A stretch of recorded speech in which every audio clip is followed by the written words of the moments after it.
2024년 11월 서울의 새벽은 차갑고 조용했다.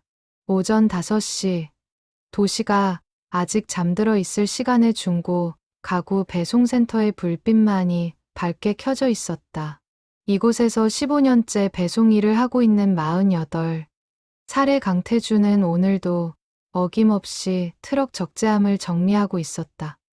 트럭 뒤편에는 오늘 배송해야 할 물건들이 차곡차곡 실려 있었다. 낡은 책장, 빈티지 의자, 그리고 오늘의 마지막 배송 품목인 중고 업라이트 피아노 한 대. 피아노는 검은색 광택이 세월의 발에 있었지만 여전히 고급스러운 분위기를 풍기고 있었다. 태주는 피아노 옆면을 가볍게 쓰다듬으며 생각했다. 이 피아노에도 누군가의 이야기가 담겨 있겠지. 15년 동안 수많은 중고 물건들을 배송하면서 태주는 깨달았다. 모든 물건에는 주인의 삶이 스며들어 있다는 것을.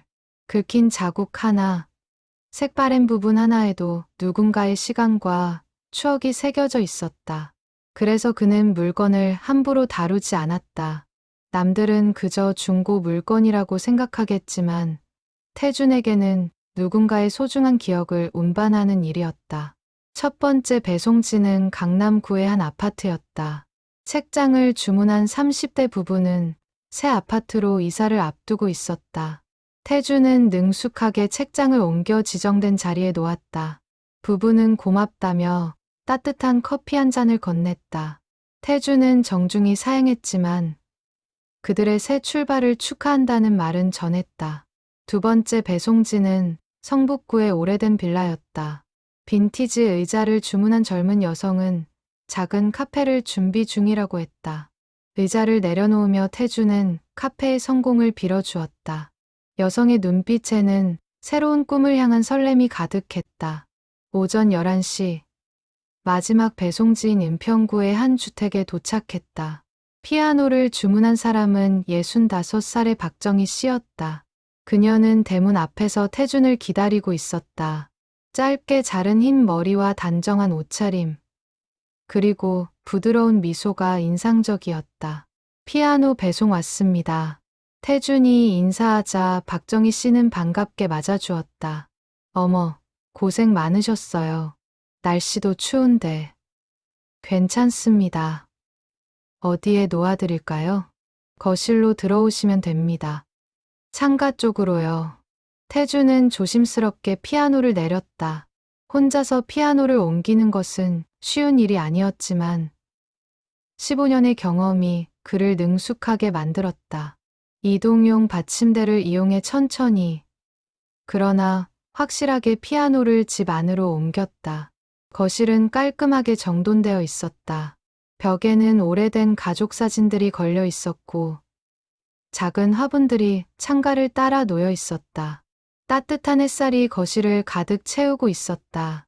태주는 박정희 씨가 가리킨 창가로 피아노를 조심스럽게 옮겼다.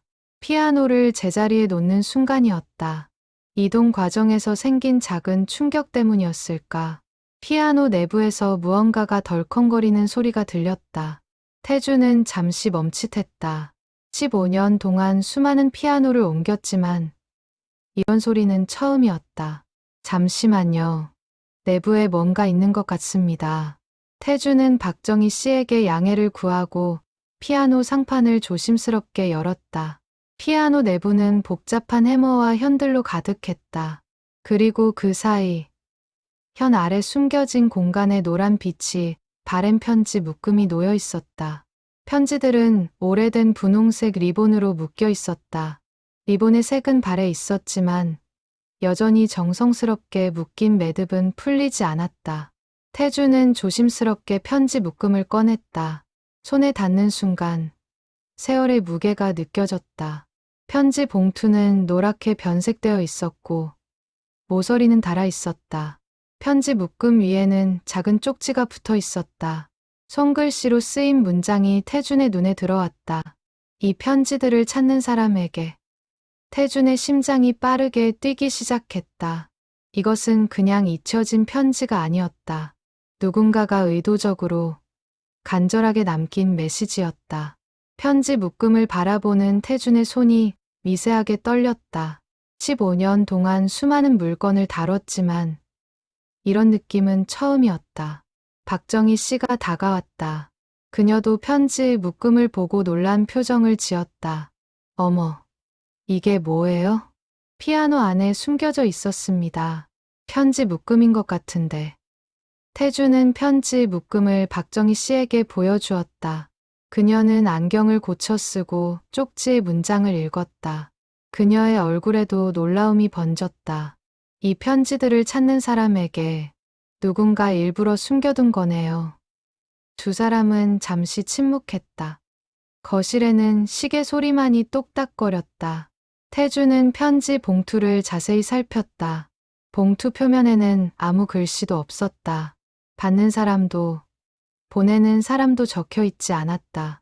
그저 정성스럽게 봉인된 편지들만이 리본으로 묶여 있을 뿐이었다.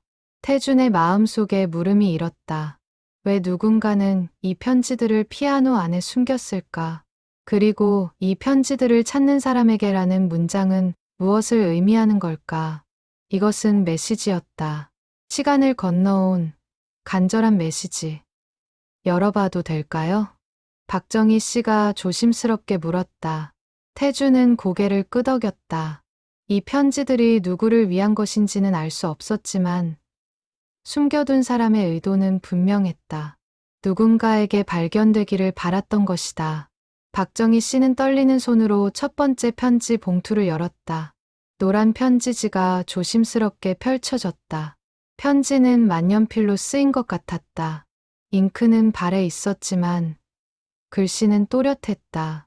박정희 씨가 천천히 읽기 시작했다. 사랑하는 은혜에게 엄마가 이 편지를 쓰는 지금 너는 막 3살이 되었구나. 편지를 읽는 박정희 씨의 목소리가 떨렸다. 태준도 숨을 죽이며 들었다. 편지는 한 어머니가 딸에게 쓴 것이었다. 첫 번째 편지의 날짜는 1994년 5월이었다.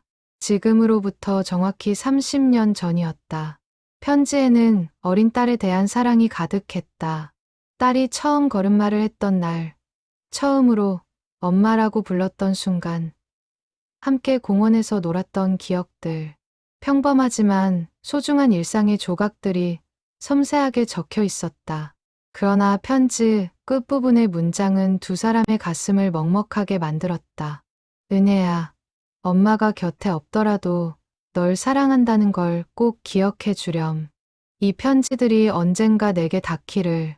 박정희 씨와 태주는 거실 소파에 나란히 앉아 편지들을 펼쳤다. 총 24통의 편지가 있었다.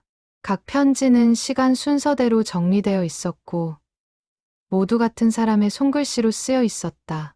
편지를 쓴 사람은 자신을 엄마라고 칭했고 딸 은혜에게 보내는 편지였다. 두 번째 편지를 펼쳤을 때 편지의 날짜는 1994년 8월이었다. 여름의 한가운데 편지에는 은혜의 4번째 생일 이야기가 담겨 있었다. 작은 케이크와 몇 개의 풍선으로 꾸민 소박한 생일 파티. 은혜가 소원을 빌며 촛불을 끄던 순간의 모습이 생생하게 그려져 있었다. 은혜가 눈을 꼭 감고 소원을 빌 때 그 작은 얼굴이 얼마나 진지했는지 몰라. 엄마는 내가 무슨 소원을 빌었는지 궁금했지만 묻지 않았어. 소원은 말하면 이루어지지 않는다고 했으니까. 편지를 읽는 박정희 씨의 목소리에는 감정이 실렸다. 그녀 자신도 딸을 둔 어머니였기에 편지 속 어머니의 마음이 고스란히 전해졌다. 태준도 조용히 듣고 있었다. 그에게도 6살 난 딸이 있었다. 편지 속 은혜의 나이와 비슷한 세 번째 편지는 1994년 10월에 쓰였다. 이 편지부터 분위기가 조금씩 달라지기 시작했다. 편지를 쓴 어머니의 상황에 변화가 생긴 것 같았다. 은혜야, 엄마가 요즘 조금 아프단다. 그래서 병원에 자주 가게 될 것 같아. 하지만 걱정하지 마. 엄마는 곧 나을 거야. 그리고 다시 너와 함께 공원에 갈 거야. 편지의 글씨가 조금 흔들리기 시작했다. 이전의 편지들은 반듯하고 또렷한 글씨였지만 이 편지부터는 미세하게 떨리는 흔적이 보였다. 태주는 그 떨림 속에서 어머니의 두려움을 읽었다. 네 번째 편지는 1995년 1월이었다. 새해가 시작된 시점. 하지만 편지의 내용은 밝지 않았다. 은혜야, 엄마가 한동안 집을 떠나 있어야 할 것 같아. 병원에서 치료를 받아야 한대. 그동안 할머니 댁에서 지내게 될 거야. 엄마가 없어도 씩씩하게 잘 지내줄 거지? 편지 속 어머니는 딸에게 자신의 상황을 온전히 말하지 못했다. 아픈 것이 얼마나 심각한지, 치료가 얼마나 오래 걸릴지, 어린 딸을 걱정시키고 싶지 않았던 마음이 글 사이사이에서 느껴졌다. 다섯 번째 편지는 1995년 3월에 쓰였다. 이 편지에는 어머니의 불안감이 더욱 짙게 드러나 있었다. 은혜야, 엄마가 내 곁에 없는 시간이 길어지고 있구나. 할머니가 너를 잘 돌봐주신다는 소식을 듣고 엄마는 조금 안심했어. 하지만 내가 엄마를 기다리고 있다는 이야기를 들으면 가슴이 미어진단다. 박정희 씨는 편지를 읽다가 잠시 멈췄다. 눈가가 붉어져 있었다. 태주는 조용히 물 한 잔을 건넸다. 그녀는 고맙다는 표정으로 물을 받았고 잠시 숨을 고른 뒤 다시 편지를 읽기 시작했다. 여섯 번째 편지는 1995년 5월이었다. 은혜의 다섯 번째 생일 즈음. 은혜야, 5살 생일 축하해. 엄마가 곁에서 축하해주지 못해서 정말 미안해. 할머니가 케이크를 준비해 주셨다며? 촛불을 끄면서 무슨 소원을 빌었니? 엄마를 빨리 보고 싶다고 빌었을까? 이 편지부터 어머니의 글씨는 더욱 흔들렸다. 글자의 크기도 고르지 않았다. 편지를 쓰는 것조차 힘겨웠을 것이다. 그럼에도 어머니는 편지를 멈추지 않았다. 딸에게 전하고 싶은 말이 너무 많았다. 일곱 번째 편지는 1995년 7월, 여름이 무르익을 무렵이었다.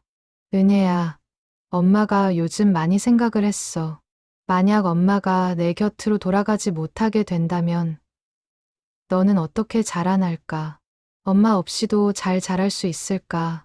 그런 생각을 하면 가슴이 너무 아파. 편지의 분위기가 무거워졌다. 어머니는 자신이 딸 곁으로 돌아가지 못할 수도 있다는 것을 직감하고 있었다. 그래서 편지를 쓰기 시작한 것이다. 자신이 곁에 없어도 이 편지들이 딸에게 닿기를 바라며. 여덟 번째 편지는 1995년 9월이었다. 은혜야, 엄마가 너에게 해주고 싶은 말이 너무 많아. 하지만 지금은 다 전할 수가 없구나. 그래서 이렇게 편지를 쓰고 있어. 언젠가 내가 이 편지들을 읽게 된다면 엄마의 마음을 조금이라도 알 수 있을 거야. 편지마다 어머니의 사랑이 깊어졌다. 하지만 동시에 절박함도 커졌다. 시간이 많지 않다는 것을 어머니는 알고 있었다. 아홉 번째 편지는 1995년 11월에 쓰였다. 은혜야, 엄마는 내가 자라서 어떤 사람이 될지 너무 궁금해. 엄마를 닮아 밝고 씩씩한 아이로 자랄까? 아니면 아빠를 닮아 조용하고 차분한 아이가 될까? 이 편지에서 처음으로 아빠라는 단어가 등장했다. 하지만 그에 대한 구체적인 이야기는 없었다. 어머니는 남편에 대해 많은 것을 말하지 않았다. 열 번째 편지는 1995년 12월, 한 해가 저물어가는 시점이었다. 은혜야, 눈이 내리기 시작했어. 엄마는 창문 너머로 눈을 바라보며 너를 생각해. 작년 겨울, 우리가 함께 눈사람을 만들었던 날을 기억하니? 내가 빨간 목도리를 눈사람에게 둘러주던 모습이 아직도 눈에 선해. 편지를 읽던 박정희 씨는 잠시 숨을 고르고 다음 편지를 펼쳤다. 11번째 편지는 1996년 2월이었다. 은혜야, 시간이 정말 빠르구나. 벌써 1년이 넘게 떨어져 있네. 엄마는 매일매일 너를 그리워해. 내 목소리를, 내 웃음소리를, 내가 엄마를 부르는 그 작은 목소리를 너무나 듣고 싶어. 편지의 글씨가 점점 더 흔들렸다. 어머니의 건강이 악화되고 있다는 것을 느낄 수 있었다. 그럼에도 편지는 계속되었다.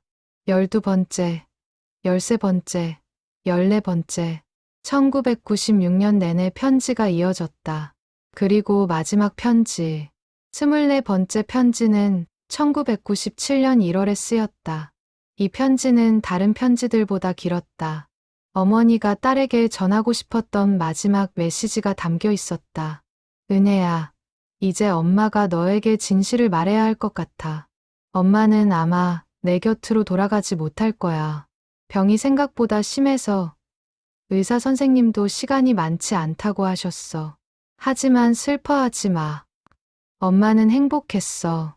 너라는 소중한 딸을 가졌으니까. 짧은 시간이었지만 너와 함께한 모든 순간이 엄마에게는 기적 같았어. 은혜야, 엄마가 없어도 씩씩하게 자라줘. 그리고 행복하게 살아줘. 그것이 엄마의 마지막 소원이야. 마지막 편지를 다 읽고 난 뒤 거실에는 긴 침묵이 흘렀다. 박정희 씨는 눈물을 닦았고 태준도 목이 메었다. 30년 전 한 어머니가 어린 딸에게 남긴 마지막 메시지. 그 간절함과 사랑이 시간을 건너 지금 이 순간 두 낯선 사람의 마음을 울리고 있었다. 박정희 씨가 조심스럽게 입을 열었다. 이 편지들이 왜 피아노 안에 숨겨져 있었을까요? 태준도 같은 의문을 품고 있었다. 편지를 쓴 어머니가 직접 숨긴 것일까? 아니면 다른 누군가가? 그리고 무엇보다 은혜라는 딸은 이 편지들을 받았을까? 판매자 연락처를 확인해 볼게요. 태주는 배송 서류를 꺼냈다. 피아노를 판매한 사람의 정보가 적혀 있었다. 이름은 정수민, 나이는 60대 초반, 서울 마포구에 거주하는 것으로 되어 있었다. 태주는 박정희 씨의 동의를 구하고 정수민 씨에게 전화를 걸었다. 전화벨이 몇 번 울린 뒤 중년 여성의 목소리가 들려왔다. 여보세요? 안녕하세요. 중고 가구 배송센터입니다. 오늘 피아노 배송을 완료했는데요. 피아노 안에서 편지 묶음이 발견되었습니다. 전화 너머로 짧은 침묵이 흘렀다. 그리고 놀란 듯한 목소리가 들려왔다. 편지요? 피아노 안에서요? 네, 30여 년 된 것으로 보이는 편지들입니다. 은혜라는 분 앞으로 쓰인 편지들인데. 은혜, 그 이름은 정수민 씨의 목소리가 떨렸다. 무언가를 기억해내는 듯했다. 혹시 이 편지에 대해 아시나요? 잠깐만요. 제가 지금 바로 갈게요. 주소 좀 알려주시겠어요? 정수민 씨는 서둘러 말했다. 태주는 주소를 알려주었고 그녀는 1시간 안에 도착하겠다고 했다. 전화를 끊고 태주는 박정희 씨에게 상황을 설명했다. 박정희 씨는 고개를 끄덕이며 정수민 씨를 기다리기로 했다. 두 사람은 다시 편지들을 살폈다. 혹시 놓친 단서가 있을까 싶어서였다.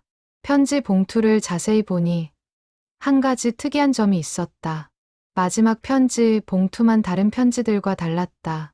봉투가 조금 더 두꺼웠고 안에 무언가 더 들어있는 것 같았다. 태주는 조심스럽게 봉투를 확인했다. 편지 외에 작은 사진 한 장이 들어 있었다.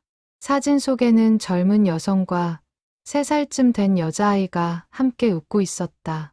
배경은 놀이터였다. 여성은 아이를 안고 있었고 둘 다 행복한 표정이었다. 사진 뒷면에는 작은 글씨로 날짜가 적혀 있었다. 1994년 4월. 이 사진이 은혜와 그 어머니겠네요. 박정희 씨가 사진을 들여다보며 말했다. 사진 속 여성은 30대 초반으로 보였다. 밝은 미소와 따뜻한 눈빛. 딸을 바라보는 그 눈빛에는 깊은 사랑이 담겨 있었다. 1시간 뒤 초인종이 울렸다. 태준이 문을 열자 60대 초반으로 보이는 여성이 서 있었다. 약간 숨이 찬 듯했다. 서둘러 온 것이 분명했다. 정수민입니다. 전화 주신 분, 들어오세요. 편지는 여기 있습니다. 정수민 씨가 거실로 들어왔다. 그녀는 테이블 위에 놓인 편지 묶음을 보자 손으로 입을 막았다. 눈에는 금세 눈물이 고였다. 이 편지들이 진짜 있었구나. 아시는 편지인가요? 박정희 씨가 조심스럽게 물었다. 정수민 씨는 소파에 앉으며 천천히 고개를 끄덕였다. 제 언니가 쓴 편지예요. 언니 이름은 정미선. 30년 전에 세상을 떠났어요. 정수민 씨의 목소리가 떨렸다. 태준과 박정희 씨는 조용히 그녀의 이야기를 들었다. 언니는 1991년에 결혼했어요. 그리고 2년 뒤 은혜를 낳았죠. 행복한 가정이었어요. 하지만 은혜가 3살 되던 해 언니가 병에 걸렸어요. 췌장암이었죠. 정수민 씨는 잠시 말을 멈추고 눈물을 닦았다. 언니는 투병 생활 동안 은혜를 만나지 못했어요. 아이에게 아픈 모습을 보이고 싶지 않았대요. 그래서 은혜는 할머니 댁에 있었고 언니는 병원에서 치료를 받았어요. 1년 반 정도의 시간이었죠. 편지는 그때 쓴 거군요. 태준이 조심스럽게 말했다. 정수민 씨가 고개를 끄덕였다. 네. 언니는 자기가 은혜 곁으로 돌아가지 못할 거라는 걸 알았어요. 그래서 편지를 쓰기 시작했대요. 은혜가 자라면서 읽을 수 있도록, 엄마가 없어도 엄마의 사랑을 느낄 수 있도록. 그런데 왜 이 편지들이 은혜에게 전해지지 않았나요? 박정희 씨의 질문에 정수민 씨는 깊은 한숨을 쉬었다. 언니의 남편, 그러니까 매영 때문이에요. 매영은 언니가 돌아가신 뒤 재혼을 했어요. 은혜가 5살 때였죠. 새엄마가 들어오면서 매영은 언니의 흔적을 모두 지우려고 했어요. 정수민 씨의 목소리에 분노가 섞였다. 언니의 사진들, 물건들, 모든 걸 처분했어요. 저는 반대했지만 매영은 듣지 않았어요. 새로운 가정을 꾸리려면 과거를 잊어야 한다고 했죠. 은혜도 엄마를 잊는 게 나을 거라고요. 편지는요? 언니가 돌아가시기 전 저에게 편지를 맡겼어요. 은혜가 18살이 되면 주라고. 그때쯤이면 편지의 의미를 이해할 수 있을 거라고 했죠. 저는 편지를 소중히 간직했어요. 하지만 정수민 씨는 고개를 숙였다. 매영과의 관계가 나빠지면서 은혜를 만날 수 없게 되었어요. 매영은 저와의 연락도 끊었고 은혜가 저를 만나는 것도 막았어요. 새엄마와 새 가정을 만들기 위해서였죠. 그래서 편지를 전하지 못한 거군요. 네, 년이 흘렀어요. 은혜가 18이 되었을 때 저는 편지를 전하려고 했어요. 하지만 매영은 거절했어요. 지금 와서 예시를 들춰내지 말라고 했죠. 은혜도 새엄마를 엄마로 여기며 잘 자라고 있으니 혼란스럽게 하지 말라고요. 정수민 씨의 눈에서 눈물이 흘러내렸다. 저는 너무 무력했어요. 편지를 전하고 싶었지만 방법이 없었어요. 매영과 싸워서 법정까지 가야 하나 생각도 했지만 그러면 은혜만 힘들어질 것 같았어요. 그래서 피아노 안에 숨긴 건가요? 태준의 질문에 정수민 씨는 고개를 저었다. 아니에요. 피아노에 숨긴 건 제가 아니에요. 아마 그녀는 잠시 생각에 잠겼다. 언니가 직접 숨긴 것 같아요. 돌아가시기 전에요. 정수민 씨는 차분하게 설명을 이어갔다. 그녀의 기억 속으로 30년 전의 일들이 하나씩 떠올랐다. 언니가 병원에 입원하기 전 마지막으로 집에 있던 시간이 있었어요. 1996년 말쯤이었죠. 그때 언니는 피아노 앞에 자주 앉아 있었어요. 정수민 씨는 편지 묶음을 바라보며 말을 이었다. 언니는 원래 피아노를 좋아했어요. 어렸을 때부터 피아노를 배웠고 꽤 잘 쳤죠. 결혼하면서 가져온 그 피아노는 언니에게 특별한 의미가 있었어요. 은혜에게도 피아노를 가르쳐주고 싶어 했죠. 태주는 편지들을 다시 살폈다. 그중 몇몇 편지에서 피아노에 대한 언급이 있었다. 은혜야, 엄마가 내게 피아노를 가르쳐 주고 싶었어. 엄마가 사랑하는 곡들을 함께 연주하고 싶었어. 하지만 그러지 못하게 되었구나. 정수민 씨가 계속 말했다. 언니는 마지막 입원 전 저에게 이상한 말을 했어요. 수민아, 피아노는 절대 팔지 마라. 언젠가 은혜가 이 피아노를 찾을 거야 라고요. 저는 그때 무슨 뜻인지 몰랐어요. 그러면 언니분이 편지를 피아노 안에 숨긴 건가요? 박정희 씨의 질문에 정수민 씨는 고개를 끄덕였다. 지금 생각해보니 그런 것 같아요. 언니는 두 세트의 편지를 준비했던 것 같아요. 하나는 제게 맡겼고, 하나는 피아노 안에 숨겼던 거죠.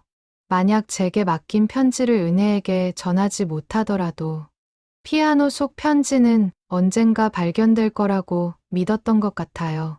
그런데 왜 피아노를 파신 건가요? 태준의 질문에 정수민 씨는 쓸쓸하게 웃었다. 저도 나이가 들었어요. 60이 넘으니 혼자 사는 집이 너무 커요. 작은 아파트로 이사를 가려고 짐을 정리하는 중이었죠. 피아노는 너무 커서 새 집에 가져갈 수 없었어요. 그녀는 잠시 망설이다가 말을 이었다. 사실은 포기한 거예요. 은혜를 찾는 거려. 30년이 넘었는데도 외영은 여전히 연락을 끊고 있었어요. 은혜가 어디서 무엇을 하며 사는지도 몰랐죠. 그래서 피아노를 팔기로 했어요. 언니와의 마지막 연결고리를 놓는 심정이었죠. 거실에 무거운 침묵이 흘렀다. 정수민 씨는 편지 묶음을 조심스럽게 만졌다. 그런데 이렇게 편지가 발견될 줄은 정말 몰랐어요. 태주는 깊은 생각에 잠겼다. 이것은 단순한 우연이 아니었다. 30년 동안 피아노 안에 숨겨져 있던 편지가 피아노가 팔린 바로 그날 발견된 것. 마치 누군가의 의도처럼 느껴졌다. 은혜 씨를 찾아야 하지 않을까요? 박정희 씨가 조심스럽게 제안했다. 정수민 씨는 고개를 들었다. 그녀의 눈에는 희망과 두려움이 동시에 있었다. 찾을 수 있을까요? 30년이나 지났는데 요즘은 방법이 많아요. SNS도 있고 사람 찾기 서비스도 있죠. 태준이 말했다. 그는 이미 머릿속으로 계획을 세우고 있었다. 15년 동안 배송 일을 하면서 수많은 사람들을 만났다. 그 과정에서 알게 된 인연들이 있었다. 혹시 도움을 줄 수 있는 사람이 있을지 모른다. 은혜 씨의 본명이 뭔가요? 김은혜예요. 1991년 생이니까 지금 33살이겠네요. 정수민 씨가 떠듬거리며 대답했다. 그녀는 핸드백에서 오래된 수첩을 꺼냈다. 수첩 안에는 은혜의 어릴 적 사진 몇 장이 끼워져 있었다. 이 사진들은 언니가 돌아가시기 전에 저에게 준 거예요. 은혜의 모습을 기억하라고요. 사진 속 은혜는 4~5살쯤 되어 보였다. 큰 눈과 밝은 미소. 어머니를 닮았는지 따뜻한 인상이었다. 제가 아는 사람 중에 사설 탐정이 있어요. 한번 부탁해 볼게요. 태준이 말했다. 정수민 씨는 감사하다는 표정을 지었다. 박정희 씨도 도와주겠다고 나섰다. 저도 지역 커뮤니티에 글을 올려볼게요. 혹시 아는 사람이 있을지 모르니까요. 세 사람은 은혜를 찾기 위한 계획을 세우기 시작했다. 먼저 김은혜라는 이름과 나이, 그리고 아버지의 정보를 바탕으로 검색을 시작하기로 했다. 정수민 씨는 매형의 이름도 알려주었다. 김정호라는 이름이었다. 태주는 즉시 아는 사설탐정에게 전화를 걸었다. 상황을 설명하자 탐정은 흔쾌히 도와주겠다고 했다. 이름과 나이, 그리고 아버지 정보만으로도 찾을 가능성이 있다고 했다. 며칠만 시간을 주세요. 최선을 다해볼게요. 탐정의 대답에 세 사람은 희망을 품었다. 그날 저녁, 태주는 집으로 돌아왔다. 6살 난 딸 지우가 반갑게 달려왔다. 아빠, 우리 지우. 오늘 뭐 했어? 유치원에서 그림 그렸어요. 아빠 얼굴 그렸는데 선생님이 잘 그렸대요.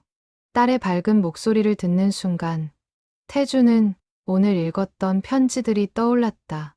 편지 속 어머니는 딸의 이런 순간들을 얼마나 보고 싶었을까? 함께하고 싶었을까? 태주는 딸을 꼭 안아주었다.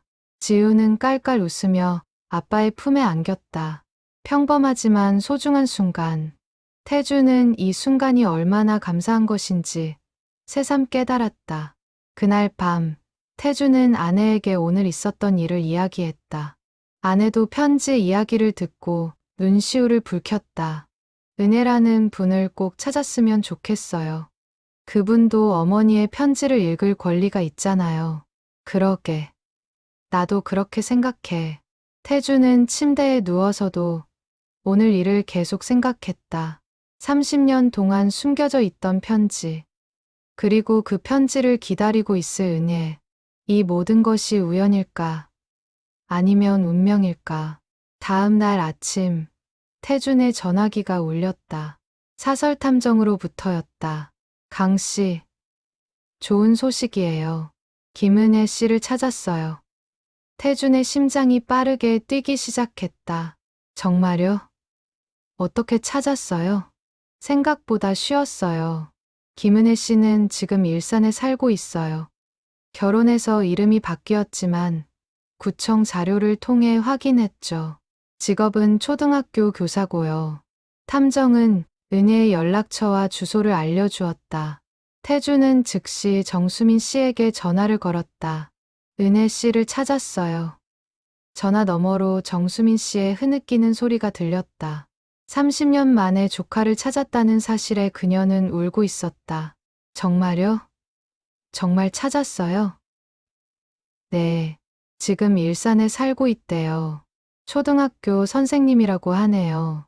언니가 얼마나 기뻐할까요? 정수민 씨의 목소리는 기쁨과 슬픔이 뒤섞여 있었다. 태주는 박정희 씨에게도 소식을 전했다. 그녀도 기뻐하며 축하해 주었다. 이제 남은 것은 은혜에게 편지의 존재를 알리는 일이었다. 하지만 어떻게 접근해야 할까? 33년을 살아온 은혜에게 갑자기 나타나 당신 어머니의 편지를 찾았다고 말하는 것이 옳을까? 혹시 상처를 주는 건 아닐까? 세 사람은 다시 만나 의논했다. 신중하게 접근하기로 했다. 먼저 정수민 씨가 은혜에게 연락을 시도하기로 했다. 30년 만에 연락이지만 그래도 혈육이니까. 정수민 씨는 떨리는 손으로 전화기를 들었다. 30년 만에 조카에게 전화를 거는 순간이었다. 전화번호를 누르는 손가락이 떨렸다. 전화벨이 울렸다. 한 번, 두 번, 세 번. 여보세요? 젊은 여성의 목소리가 들렸다. 맑고 차분한 목소리. 정수민 씨는 순간 말문이 막혔다. 이 목소리가 어린 은혜의 목소리일까? 아니, 은혜는 이제 33살의 성인이다. 여보세요? 누구세요? 다시 묻는 목소리에 정수민 씨는 간신히 입을 열었다. 은혜야. 나 고모야. 정수민. 전화 너머로 긴 침묵이 흘렀다. 그리고 놀란 듯한 목소리가 들렸다. 고모. 요? 정수민 고모? 그래, 은혜야. 오랜만이구나. 아니, 정말 오래됐지. 정수민 씨의 목소리가 떨렸다. 은혜도 당황한 듯했다. 어떻게, 제 번호를 어떻게 아셨어요? 할 애기가 있어서 찾았단다. 은혜야, 고모가 너를 만나고 싶구나. 중요한 이야기가 있어. 무슨 이야기인데요? 은혜의 목소리에는 경계심이 섞여 있었다. 당연했다. 30년 동안 연락이 끊겼던 고모가 갑자기 전화를 한 것이다. 전화로는 말하기 어려운 이야기야. 만나서 이야기할 수 있을까? 은혜는 잠시 망설였다. 정수민 씨는 조카의 마음을 이해했다. 갑작스러운 연락에 혼란스러울 것이다. 네, 좋아요. 언제 만날까요? 내가 편한 시간에 맞출게. 이번 주 토요일 오후는 어때요? 제가 일산에 사는데 여기 카페에서 만나요. 그래, 좋다. 고마워, 은혜야. 전화를 끊고 정수민 씨는 깊은 숨을 내쉬었다. 태준과 박정희 씨가 걱정스러운 표정으로 지켜보고 있었다. 어땠어요? 만나기로 했어요. 이번 토요일에요. 편지도 가져가실 거죠? 물론이에요. 이제 은혜에게 돌려줘야죠. 30년이나 늦었지만 토요일이 되었다. 정수민 씨는 편지 묶음을 조심스럽게 가방에 넣었다. 태준도 함께 가기로 했다. 편지를 발견한 사람으로서, 그리고 이 이야기의 시작을 연 사람으로서 함께하고 싶었다. 박정희 씨는 집에 남기로 했다. 가족의 만남에 너무 많은 사람이 있는 것은 좋지 않다고 판단했다. 일산의 한 조용한 카페. 오후 2시. 약속 장소에 먼저 도착한 정수민 씨와 태주는 자리에 앉아 기다렸다. 가방 속 편지 묶음이 유난히 무겁게 느껴졌다. 오후 2시 5분. 카페 문이 열리며 젊은 여성이 들어왔다. 긴 생머리에 단정한 옷차림. 그녀는 주변을 둘러보다가 정수민 씨와 눈이 마주쳤다. 정수민 씨는 자리에서 일어났다. 은혜야. 은혜는 천천히 다가왔다. 그녀의 얼굴을 본 순간 정수민 씨는 언니의 모습을 떠올렸다. 은혜는 어머니를 닮았다. 큰 눈, 부드러운 인상, 그리고 따뜻한 분위기까지. 고모. 두 사람은 잠시 서로를 바라보았다. 30년이라는 시간이 그 사이에 놓여 있었다. 은혜는 어린 시절의 기억이 희미했다. 5살 이전의 일은 거의 기억나지 않았다. 하지만 정수민 씨의 얼굴을 보는 순간 어딘가 익숙한 느낌이 들었다. 앉자, 은혜야. 세 사람은 자리에 앉았다. 태주는 자신을 소개했다. 저는 피아노를 배송한 사람입니다. 강태준이라고 합니다. 피아노요? 은혜는 의아한 표정을 지었다. 정수민 씨는 천천히 설명을 시작했다. 피아노를 판 것. 그 피아노 안에서 편지가 발견된 것. 그리고 그 편지가 은혜의 어머니가 쓴 것이라는 사실. 은혜는 말없이 듣고 있었다. 그녀의 표정은 복잡했다. 놀라움, 혼란, 그리고 무언가 다른 감정이 뒤섞여 있었다. 엄마가 편지를 썼다고요? 그래, 내 엄마, 정미선 언니가 돌아가시기 전에 너에게 쓴 편지야. 정수민 씨는 가방에서 편지 묶음을 꺼냈다. 오래된 분홍색 리본으로 묶인 편지들. 은혜는 편지를 보는 순간 숨을 멈췄다. 이게 내 엄마가 30년 전에 쓴 편지야. 모두 24통이야. 은혜는 떨리는 손으로 편지를 받았다. 편지의 무게가 느껴졌다. 단순히 종이의 무게가 아니었다. 30년이라는 시간의 무게, 어머니의 사랑의 무게가 느껴졌다. 저는 엄마를 기억하지 못해요. 은혜의 목소리가 떨렸다. 5살 이전의 기억은 거의 없어요. 아빠가 재혼하시고 새엄마가 오시고 그 이후의 일만 기억나요. 내 아버지가 너에게 엄마 이야기를 하지 않았구나. 정수민 씨의 목소리에는 안타까움이 섞였다. 은혜는 고개를 끄덕였다. 아빠는 엄마 이야기를 하지 않으셨어요. 물어봐도 대답하지 않으셨고요. 그래서 저는 엄마가 어떤 사람인지 몰라요. 내 엄마는 너를 정말 사랑했어. 정수민 씨는 조카의 손을 잡았다. 병으로 너를 만나지 못했지만 매일매일 너를 생각했어. 그래서 이 편지들을 썼단다. 내가 자라면서 읽을 수 있도록. 은혜의 눈에 눈물이 고였다. 그녀는 편지 묶음을 가슴에 안았다. 33년을 살아오면서 어머니의 사랑을 느낀 적이 없었다. 아버지는 어머니에 대해 말하지 않았고, 새어머니는 친절했지만 진짜 어머니는 아니었다. 저는 엄마가 저를 버렸다고 생각했어요. 은혜의 고백에 정수민 씨는 깜짝 놀랐다. 뭐라고? 아빠가 그렇게 말씀하셨어요. 엄마가 우리를 떠났다고. 그래서 저는 엄마가 저를 사랑하지 않았다고 생각했어요. 정수민 씨는 분노가 치밀었다. 매영이 은혜에게 거짓말을 한 것이다. 하지만 지금은 분노를 표현할 때가 아니었다. 은혜를 위로해야 할 때였다. 아니야, 은혜야. 내 엄마는 너를 너무너무 사랑했어. 이 편지들이 그 증거야. 은혜는 편지 봉투를 열었다. 첫 번째 편지. 어머니의 손글씨가 눈에 들어왔다. 은혜는 편지를 읽기 시작했다. 사랑하는 은혜에게. 편지를 읽는 은혜의 눈에서 눈물이 흘러내렸다. 30년 전 어머니가 자신에게 전하고 싶었던 말들. 사랑한다는 말, 미안하다는 말, 그리고 행복하라는 말. 카페에는 은혜의 흐느끼는 소리만이 들렸다. 정수민 씨도 눈물을 닦았고 태준도 눈시울이 붉어졌다. 은혜는 한 통 편지를 읽었다. 시간이 얼마나 흘렀는지 알 수 없었다. 카페의 다른 손님들은 조용히 그들을 배려해 주었다. 마지막 편지까지 다 읽고 난 뒤 은혜는 편지들을 가슴에 안았다. 엄마. 그 한마디에 30년의 그리움이 담겨 있었다. 은혜는 어머니를 기억하지 못했지만 지금 이 순간 어머니의 사랑을 온전히 느꼈다. 은혜는 카페에서 나와 차 안에 홀로 앉아 있었다. 손에는 여전히 편지 묶음이 쥐어져 있었다. 30년 전 어머니의 목소리가 편지를 통해 자신에게 닿았다는 사실이 아직도 믿기지 않았다. 차창 밖으로 해가 지고 있었다.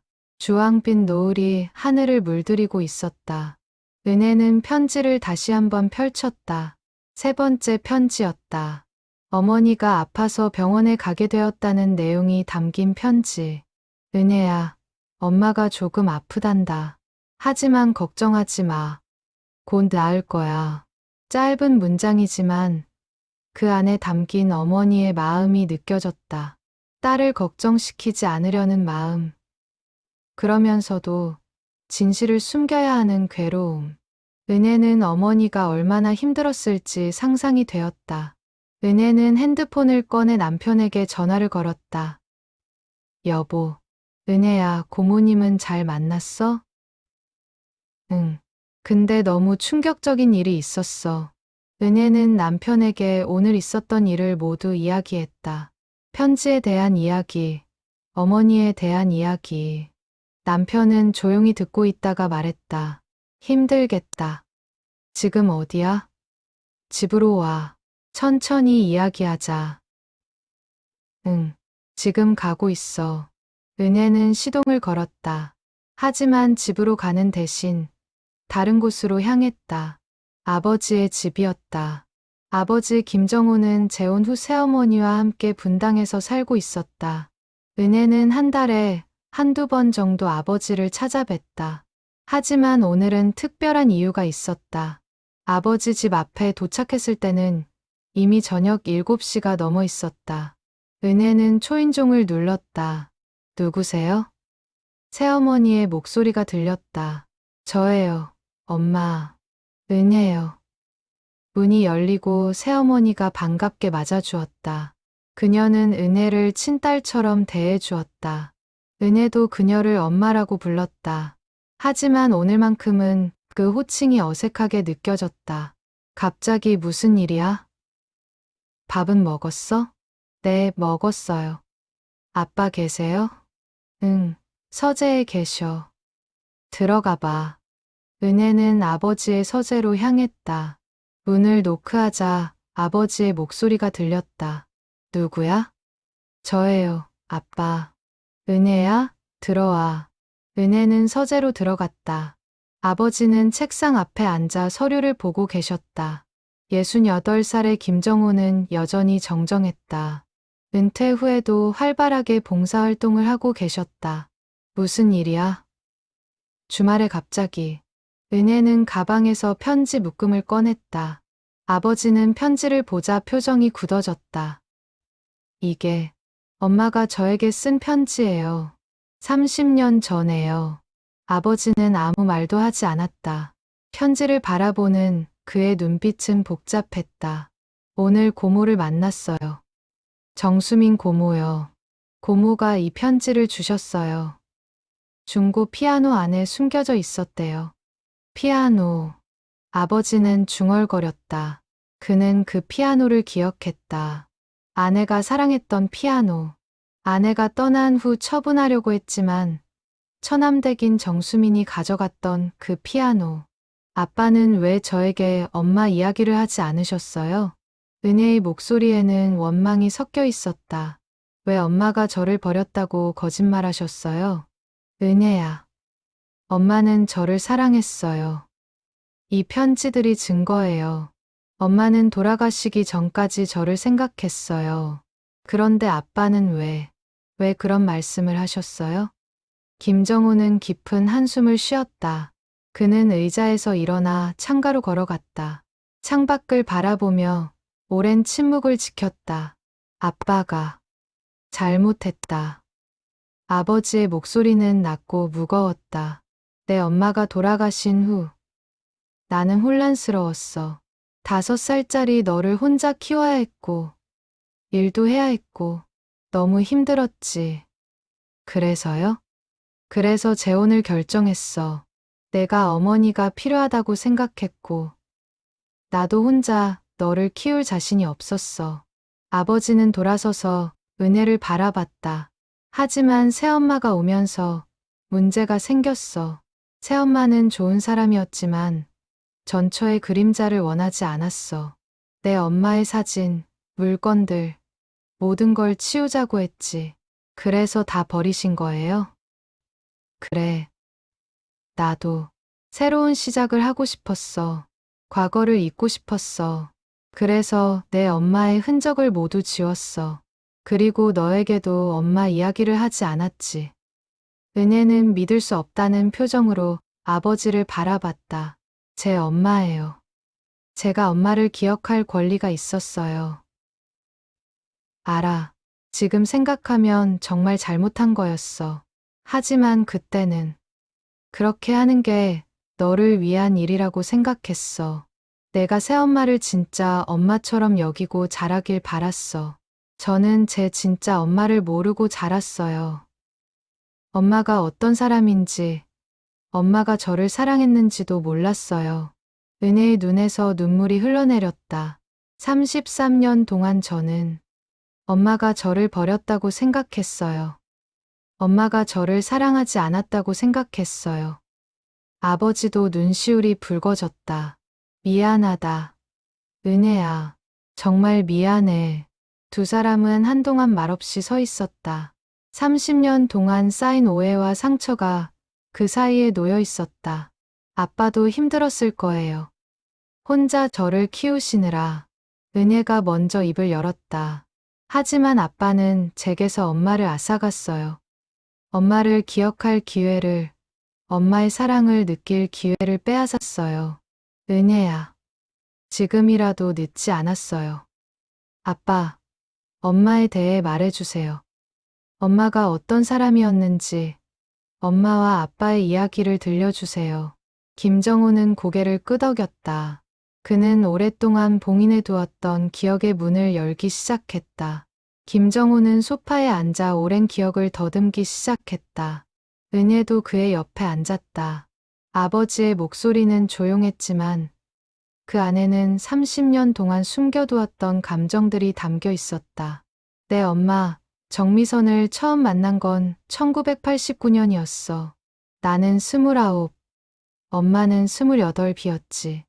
김정호의 눈빛이 먼 과거를 향했다. 회사 선배의 소개로 만났어. 첫 만남에서 엄마가 피아노를 연주했지. 쇼팽의 녹턴이었어. 그 연주를 듣는 순간 나는 사랑에 빠졌어. 엄마가 피아노를 잘 쳤어요? 아주 잘 쳤지.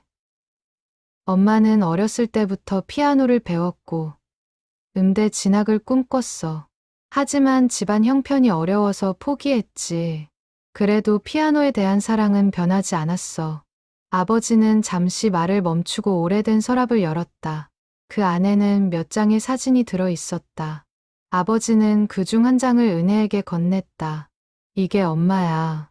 사진 속에는 젊은 여성이 피아노 앞에 앉아 있었다. 밝은 미소와 따뜻한 눈빛, 편지 속 사진과 같은 사람이었다. 엄마는 밝고 따뜻한 사람이었어. 항상 웃고 있었고 사람들을 편하게 만들어주는 능력이 있었지. 나는 조용하고 내성적인 사람이었는데 엄마 덕분에 조금씩 밝아졌어. 언제 결혼하셨어요? 1991년 봄이었어. 벚꽃이 만발한 날이었지. 엄마는 하얀 드레스를 입고 나는 네이비 정장을 입었어. 작은 결혼식이었지만 행복했어. 아버지의 얼굴에 잠시 미소가 번졌다. 결혼 후 1년 뒤 내가 태어났어. 1992년 5월이었지. 엄마는 너를 안고 너무 행복해했어. 우리 은혜라고 부르며 하루 종일 너를 바라봤어. 제가 태어났을 때요? 응. 엄마는 내가 태어난 날부터 일기를 쓰기 시작했어. 내가 하루하루 자라는 모습을 기록했지. 첫 미소, 첫 옹알이, 첫 걸음마. 모든 걸 적었어. 그 일기는 어디 있어요? 아버지는 고개를 숙였다. 버렸어. 재혼할 때 다 버렸어. 은혜는 가슴이 아팠다. 어머니가 자신에 대해 쓴 일기까지 버렸다는 사실이 믿기지 않았다. 내가 3살 되던 해, 엄마가 아프기 시작했어. 아버지의 목소리가 낮아졌다. 처음에는 소화가 안 되고 배가 아프다고 했어. 병원에 갔더니 췌장암이라고 했지. 말기였어. 말기요? 응. 의사는 1년 정도 살 수 있다고 했어. 치료를 받으면 조금 더 연장될 수 있지만 완치는 어렵다고 했지. 아버지의 목소리가 떨렸다. 엄마는 그 소식을 듣고 무너졌어. 하지만 곧 마음을 다잡았어.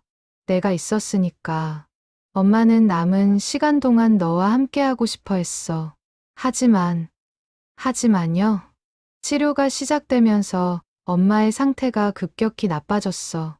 항암 치료 부작용으로 머리카락이 빠지고 몸무게가 급격히 줄었어. 엄마는 내게 그런 모습을 보이고 싶지 않았어. 아버지는 잠시 숨을 고르고 말을 이었다. 그래서 엄마가 결정했어. 치료받는 동안 너를 만나지 않겠다고. 할머니 댁에 너를 맡기고 자신은 병원에서 치료에 집중하겠다고 했어. 제가 엄마를 그리워하지 않았을까요? 많이 그리워했지. 할머니한테 전화할 때마다 내 울음소리가 들렸어. 엄마 어디 갔어? 엄마 보고 싶어라고 울면서 물어봤어. 아버지의 눈에서 눈물이 흘러내렸다. 엄마도 그 소리를 듣고 매번 울었어. 하지만 만나지 않았어. 내게 아픈 모습을 보이고 싶지 않았으니까. 그래서 편지를 쓴 거군요. 그래. 엄마는 병실에서 매일 편지를 썼어. 내게 하고 싶은 말을, 전하고 싶은 사랑을 편지에 담았어. 아버지는 서랍에서 또 다른 사진을 꺼냈다. 병실에서 찍은 사진이었다. 어머니는 창백했지만 카메라를 향해 미소 짓고 있었다. 이 사진은 엄마가 돌아가시기 1달 전에 찍은 거야. 엄마는 마지막까지 웃으려고 노력했어. 널 위해서. 은혜는 사진을 보며 울었다. 어머니의 미소 뒤에 숨겨진 고통이 느껴졌다. 엄마는 돌아가시기 전에 나에게 부탁했어. 내가 잘하면 편지를 전해달라고. 그리고 엄마가 너를 얼마나 사랑했는지 꼭 말해달라고. 그런데 왜 전하지 않으셨어요? 아버지는 고개를 들지 못했다. 나는 겁쟁이였어. 엄마가 돌아가신 후 나는 혼란스러웠어. 슬픔과 분노와 절망이 동시에 왔어.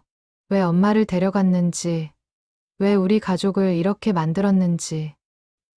아빠, 나는 너를 봤을 때마다 엄마가 생각났어.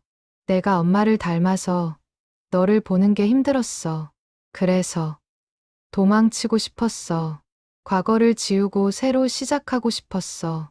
아버지는 얼굴을 손으로 가렸다. 재혼은 그런 도망이었어. 새엄마와 함께하면 과거를 잊을 수 있을 거라고 생각했어. 그래서 엄마의 모든 흔적을 지웠어. 사진도, 물건도, 편지도. 편지는 고모가 가지고 있었잖아요. 그래. 정수민 씨가 편지를 가지고 있다는 걸 알았어. 그래서 연락을 끊었어. 편지를 내게 전하지 못하게 하려고. 은혜는 아버지를 바라봤다. 분노도 있었지만 이해도 되었다. 아버지도 힘들었을 것이다. 사랑하는 아내를 잃고 어린 딸을 혼자 키워야 하는 상황. 아빠도 상처받았을 거예요. 은혜의 말에 아버지는 고개를 끄덕였다. 하지만 그게 내게 상처를 줄 이유는 되지 않아. 나는 내가 엄마를 기억할 권리를 빼앗았어. 그건 용서받을 수 없는 일이야. 아빠, 은혜는 아버지의 손을 잡았다. 이제라도 말해주셔서 고마워요. 엄마에 대해 알 수 있어서 감사해요. 두 사람은 한동안 손을 잡고 앉아 있었다. 30년 동안 쌓인 오해와 상처가 조금씩 풀리기 시작했다. 그날 밤, 은혜는 집에 돌아와 편지들을 다시 읽었다. 이번에는 남편과 함께 읽었다. 남편 이준호는 조용히 옆에서 은혜의 어깨를 감싸주었다. 엄마는 정말 날 사랑했구나. 은혜는 12번째 편지를 읽으며 중얼거렸다. 이 편지는 은혜의 5번째 생일에 쓰인 것이었다. 은혜야, 5살이 되었구나. 엄마는 내 곁에 없지만 마음으로는 항상 함께 있어. 오늘 내가 촛불을 끄면서 무슨 소원을 빌었을까? 엄마는 내가 행복하기를 바라. 그것이 엄마의 유일한 소원이야. 은혜의 눈에서 다시 눈물이 흘렀다. 남편이 그녀를 꼭 안아주었다. 엄마는 좋은 분이셨어. 이준호가 말했다. 응, 정말 좋은 분이셨어. 나는 엄마를 기억하지 못하는 게 너무 슬퍼. 지금부터라도 기억하면 돼.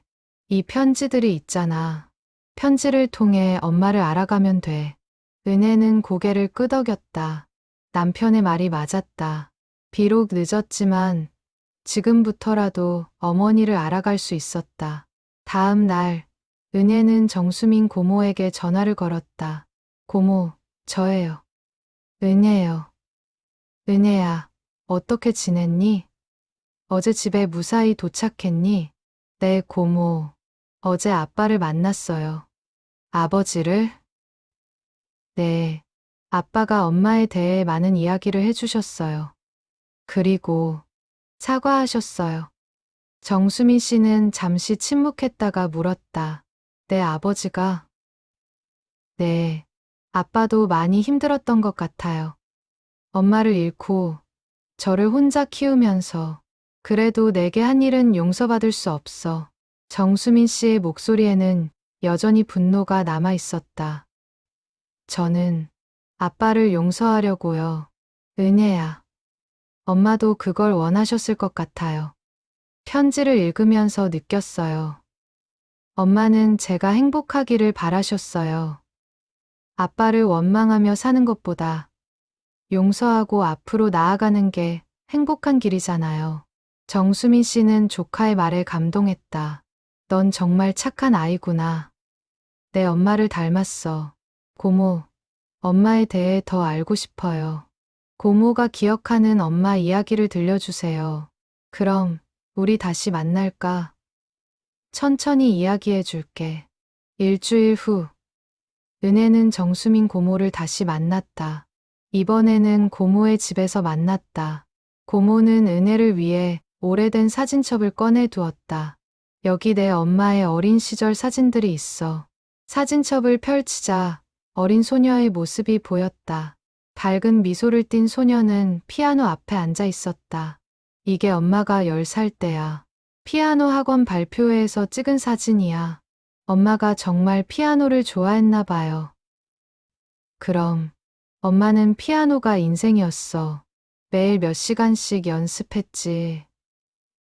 음대에 가고 싶어 했는데 집안 형편이 어려워서 포기했어.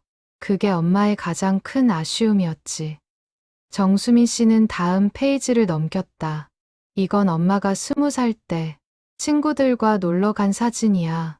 엄마는 항상 친구들에게 인기가 많았어. 밝고 따뜻한 성격이었거든. 사진 속 어머니는 웃고 있었다. 친구들에게 둘러싸여 행복한 표정이었다. 엄마는 어떤 사람이었어요? 은혜의 질문에 정수민 씨는 잠시 생각하다가 대답했다. 내 엄마는 사랑이 많은 사람이었어. 사람들을 아끼고 배려하고 따뜻하게 대했지. 그리고 강한 사람이었어. 힘든 일이 있어도 쉽게 무너지지 않았어. 병에 걸렸을 때도요? 응. 병에 걸렸을 때도 엄마는 강했어. 물론 처음에는 무너졌지. 하지만 곧 일어섰어. 내가 있었으니까. 엄마는 내가 엄마 없이도 잘 자랄 수 있도록 준비하고 싶어 했어. 그래서 편지를 쓴 거야. 정수민 씨는 은혜의 손을 잡았다. 내 엄마는 너를 정말 자랑스러워 했을 거야. 내가 선생님이 되었다는 걸 알면 얼마나 기뻐할까. 제가 선생님이 된 건 어쩌면 엄마 때문일지도 몰라요. 무슨 뜻이야? 어렸을 때부터 아이들을 가르치는 게 좋았어요. 아이들이 배우고 성장하는 모습을 보는 게 행복했어요. 그게 어쩌면 엄마가 저에게 가르쳐 주고 싶었던 마음과 연결되어 있는 것 같아요. 정수민 씨는 고개를 끄덕였다. 그럴지도 모르지. 내 엄마도 너를 가르치고 싶어 했어.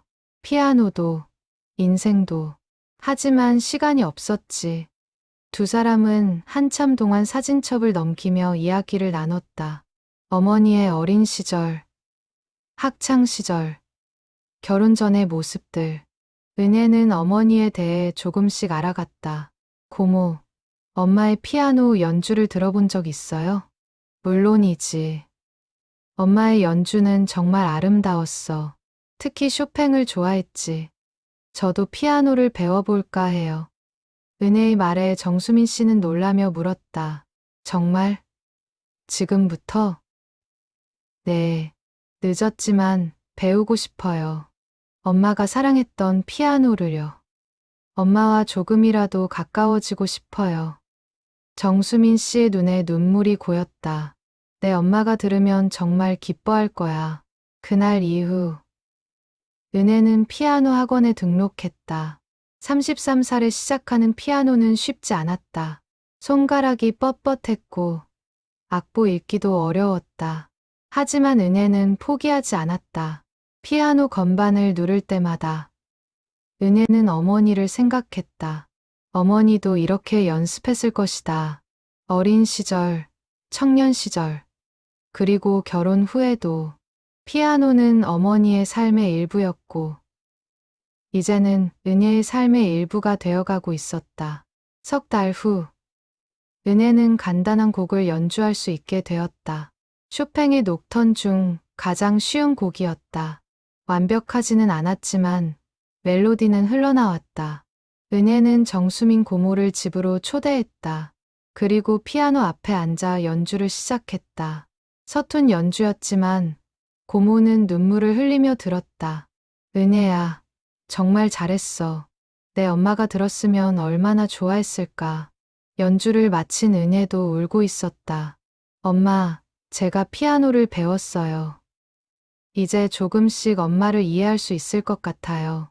은혜가 어머니의 편지를 받은 지 6개월이 흘렀다. 그동안 은혜의 삶에는 많은 변화가 있었다. 피아노를 배우기 시작했고 정수민 고모와 가까워졌으며 아버지와의 관계도 회복되기 시작했다. 그리고 무엇보다 중요한 변화는 은혜가 어머니를 기억하기 시작했다는 것이다. 물론 직접적인 기억은 아니었다. 5살 이전의 일은 여전히 희미했다.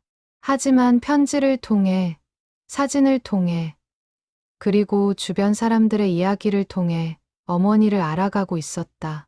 어느 토요일 오후, 은혜는 특별한 모임을 계획했다. 편지를 발견해준 태준 씨, 피아노를 구매했던 박정희 씨, 그리고 정수민 고모를 자신의 집으로 초대한 것이다. 어서 오세요. 은혜는 세 사람을 반갑게 맞이했다. 거실에는 간단한 음식들이 준비되어 있었다. 은혜 씨, 오랜만이에요. 그동안 잘 지내셨어요? 태준이 인사했다. 그는 그날 이후로 은혜의 이야기가 어떻게 전개되는지 궁금했다. 네, 잘 지냈어요. 오늘 모두를 초대한 건 감사의 마음을 전하고 싶어서예요. 은혜는 세 사람을 바라보며 말을 이었다. 여러분이 아니었다면 저는 평생 엄마의 편지를 받지 못했을 거예요. 엄마의 사랑도 모르고 살았을 거예요. 아니에요. 저희는 그저 우연히 박정희 씨가 겸손하게 말했다. 아니에요. 우연이 아니에요. 이건 운명이었어요. 은혜는 피아노 쪽을 가리켰다. 거실 한쪽에는 새로 구입한 피아노가 놓여 있었다. 저도 피아노를 샀어요. 엄마가 사랑했던 것처럼 저도 피아노를 사랑하고 싶어서요. 정말요? 피아노를 배우고 계신가요? 태준이 놀라며 물었다. 네, 6개월 전부터 배우기 시작했어요. 아직 서툴지만 조금씩 나아지고 있어요. 은혜는 피아노 앞에 앉았다. 오늘 여러분께 제 연주를 들려드리고 싶어요. 엄마가 사랑했던 곡이에요. 은혜의 손가락이 건반 위에 놓였다. 그리고 천천히 멜로디가 흘러나오기 시작했다. 쇼팽의 녹턴. 아직 서툰 연주였지만 그 안에는 진심이 담겨 있었다. 연주가 끝나자 세 사람은 박수를 쳤다. 정수민 씨는 눈물을 닦으며 말했다. 은혜야, 정말 잘했어. 내 엄마가 들었으면 정말 좋아했을 거야. 고마워요, 고모. 은혜는 다시 자리로 돌아와 앉았다. 여러분께 하나 더 말씀드리고 싶은 게 있어요. 저는 엄마의 편지를 받고 많은 것을 깨달았어요. 시간은 유한하다는 것. 사랑하는 사람에게 마음을 전하는 게 얼마나 중요한지. 은혜는 남편을 바라봤다. 이준호는 아내를 격려하는 눈빛으로 바라봤다. 그래서 결정했어요. 제 학생들에게 편지 쓰기를 가르치려고요. 편지 쓰기요? 박정희 씨가 물었다. 네. 요즘 아이들은 메시지만 주고받아요. 손으로 쓴 편지의 가치를 모르죠. 저는 아이들에게 편지 쓰기를 가르치고 싶어요. 부모님께, 친구에게, 미래의 자신에게. 좋은 생각이에요. 태준이 말했다. 그는 자신의 딸 지우를 떠올렸다. 지우도 곧 편지를 배울 나이였다. 엄마의 편지가 제게 준 선물을 다른 사람들과 나누고 싶어요. 특히 아이들에게요. 은혜의 말에 모두가 공감했다. 그날 오후는 따뜻한 대화와 웃음으로 가득했다. 모임이 끝나고 돌아가는 길, 태주는 박정희 씨에게 말했다. 정말 좋은 일에 함께하게 되어서 감사해요. 저도요. 이런 아름다운 이야기의 일부가 될 수 있어서 행복해요. 우리가 발견한 편지가 은혜 씨의 인생을 바꿨네요. 그러게요. 가끔은 작은 우연이 큰 변화를 만들기도 하나 봐요. 태주는 집에 돌아와 딸 지우에게 오늘 있었던 일을 이야기했다. 지우는 눈을 반짝이며 들었다. 아빠, 나도 편지 쓰고 싶어. 누구에게? 엄마한테. 그리고 할머니한테. 그리고 미래의 나한테. 태주는 딸을 안아주었다. 좋아. 아빠가 도와줄게. 그날 밤, 지우는 생애 첫 편지를 썼다. 서툰 글씨로. 하지만 진심을 담아. 한편 은혜는 침대에 누워 어머니의 편지를 다시 읽고 있었다. 이제는 수십 번도 더 읽은 편지였지만 읽을 때마다 새로운 감동이 있었다. 마지막 편지의 마지막 문장을 읽으며 은혜는 미소 지었다. 은혜야, 엄마가 없어도 씩씩하게 자라줘. 그리고 행복하게 살아줘. 그것이 엄마의 마지막 소원이야. 엄마, 저 행복해요. 그리고 앞으로도 행복하게 살 거예요. 약속할게요. 은혜는 편지를 가슴에 안고 눈을 감았다. 그날 밤, 은혜는 오랜만에 꿈을 꿨다. 꿈속에서 어린 은혜가 놀이터에서 놀고 있었다. 그리고 그 옆에는 젊은 여성이 서 있었다. 여성은 은혜를 향해 미소 짓고 있었다. 엄마, 은혜가 손을 뻗자 여성도 손을 뻗었다. 두 손이 닿는 순간 따뜻한 느낌이 온몸에 퍼졌다. 은혜야, 사랑해. 여성의 목소리가 들렸다. 은혜는 울면서 대답했다. 저도 사랑해요. 엄마. 꿈에서 깬 은혜는 눈물을 닦았다. 하지만 슬픈 눈물은 아니었다. 행복한 눈물이었다. 비록 늦었지만 은혜는 마침내 어머니와 만났다. 편지를 통해, 꿈을 통해, 그리고 마음을 통해 1년이 흘렀다.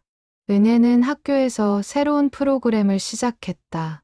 편지로 전하는 마음이라는 이름의 프로그램이었다.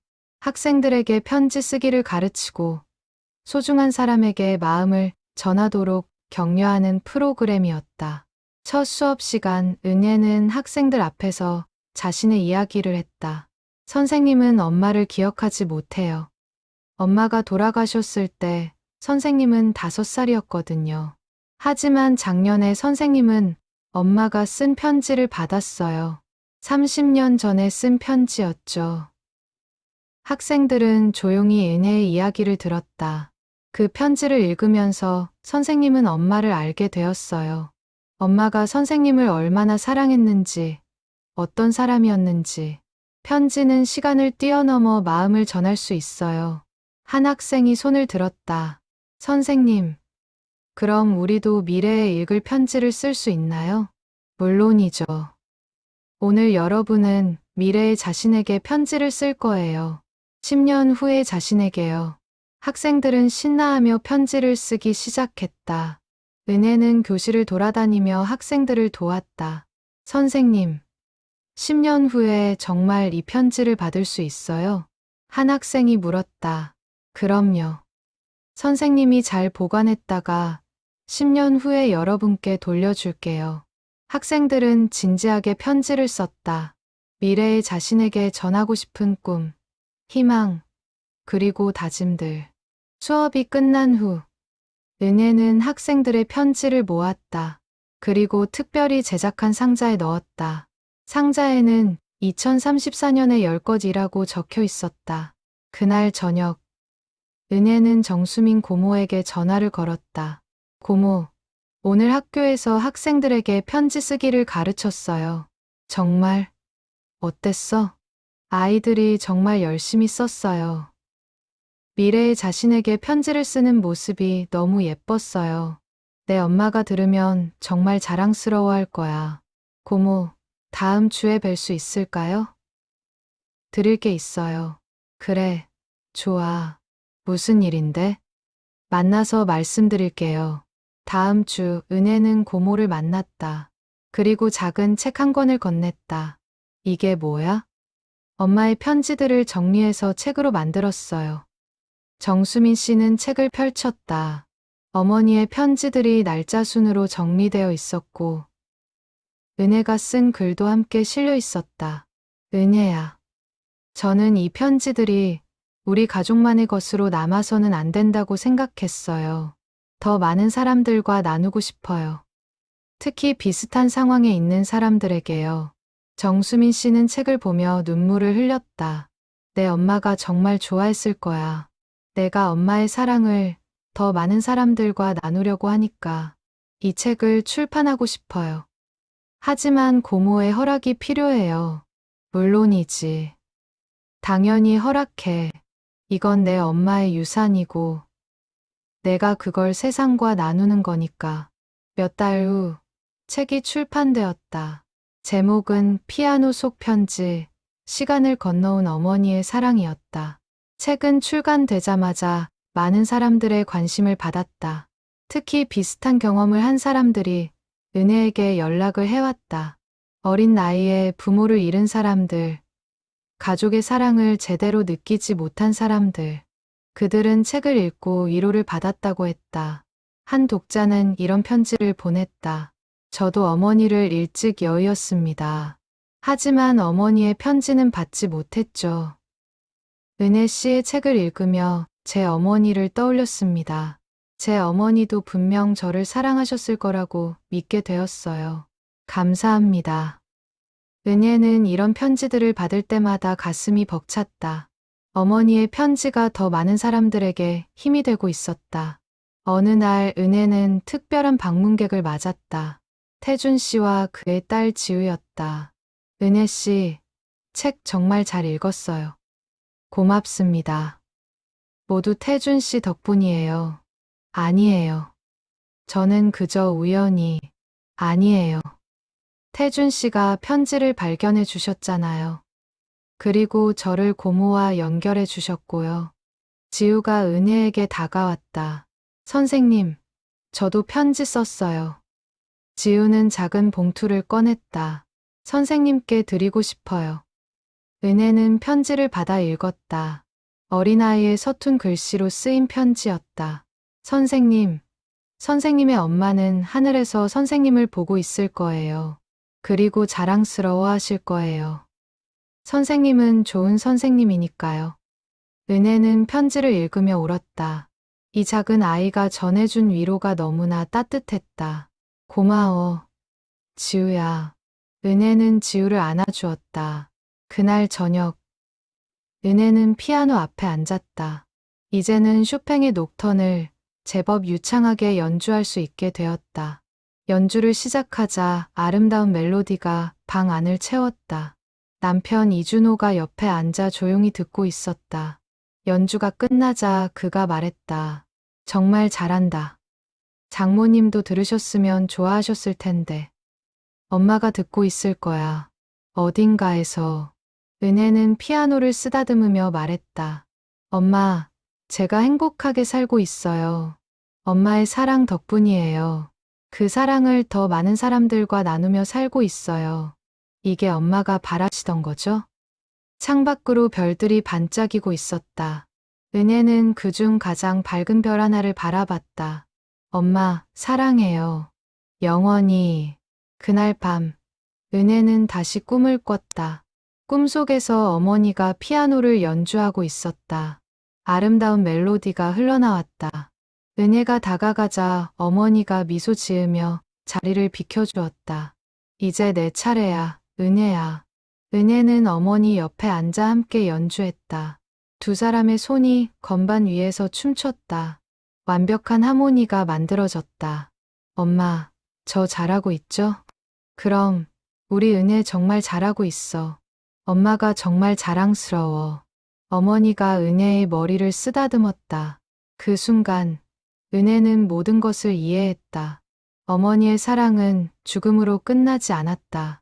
편지로, 기억으로, 그리고 사랑으로 계속 이어지고 있었다. 아침에 눈을 뜬 은혜는 미소 지었다. 오늘도 좋은 하루가 될 것 같았다. 어머니의 사랑을 가슴에 안고 그 사랑을 세상과 나누며 살아갈 것이다. 은혜는 침대에서 일어나 창문을 열었다. 따뜻한 아침 햇살이 방 안으로 쏟아져 들어왔다. 새로운 하루가 시작되었다. 어머니의 사랑으로 가득한 하루. 엄마, 오늘도 좋은 하루 보낼게요. 엄마가 원하시던 대로 행복하게요. 은혜는 거실로 나가 피아노 앞에 앉았다. 그리고 천천히 연주를 시작했다. 어머니가 사랑했던 멜로디. 그 멜로디는 집 안을 가득 채웠고 창문을 통해 밖으로 흘러나갔다. 마치 하늘까지 닿을 것처럼 어딘가에서 어머니도 그 멜로디를 듣고 있을 것이다. 그리고 미소 짓고 있을 것이다. 자신의 딸이 행복하게 살고 있다는 사실에 사랑은 시간을 초월한다. 죽음도 사랑을 끝낼 수 없다. 편지 한 통, 기억 하나, 멜로디 하나가 사랑을 영원히 이어간다. 은혜는 그것을 증명하고 있었다. 그리고 그 사랑은 은혜에게만 머물지 않았다. 학생들에게, 독자들에게, 그리고 은혜가 만나는 모든 사람들에게 퍼져나갔다. 마치 파문처럼, 작은 돌멩이가 물에 떨어져 만드는 파문처럼 어머니의 사랑은 계속해서 퍼져나가고 있었다. 피아노 소리가 계속되었다. 아름답고 따뜻하고 그리고 희망으로 가득한 멜로디. 그것은 단순한 음악이 아니었다. 그것은 사랑의 메아리였다. 30년을 건너온 영원히 계속될 사랑의 메아리.